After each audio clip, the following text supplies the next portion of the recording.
Way down in Egypt.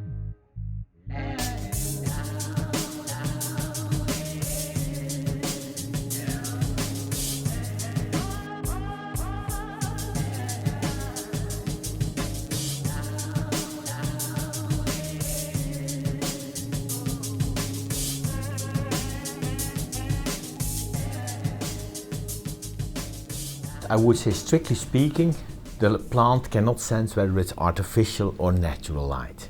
But what it does sense is what is the color of the light, and that is of an artificial light. It's different from a solar, from the sun.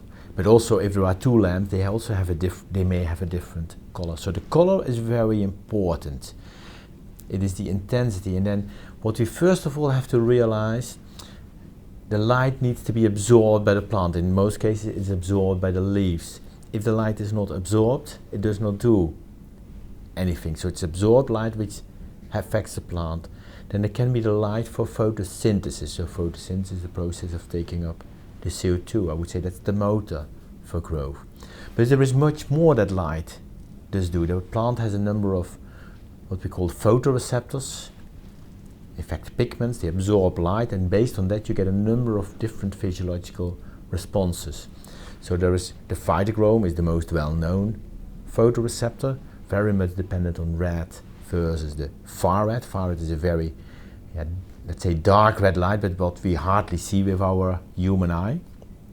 There are other photoreceptors, the cryptochromes, in particular sensitive to the blue light, and there are a few more photoreceptors, and they have a very wide range of effects on how the plant will elongate, how many branches will be formed. It may affect how the assimilates are distributed over leaves, stems, roots, fruits.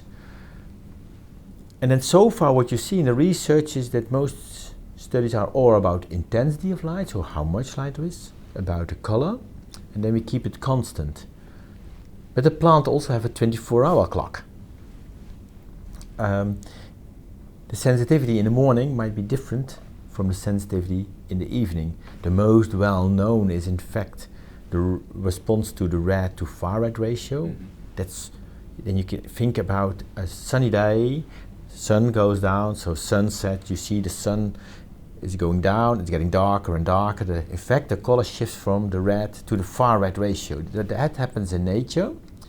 And what appears now, the plant at that moment of the day, so the end of the day, is very sensitive to the red to far red ratio. So just one example that the plant has a 24-hour rhythm, is not the whole day the same. And it also needs, at least most plants, they need a dark period. Some need only a few hours, some other plants need a much longer dark period. So these are a few things about how these plants perceive the light.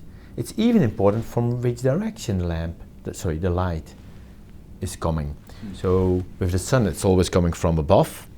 If it is with lamps, you could also think of lighting the plants from the sides. It depends a little bit on what type of crop, but in particular if it would be a tomato plant which grows very tall, then those top leaves get in fact a lot of light, while the lower one are completely shaded, well, not completely, but largely shaded.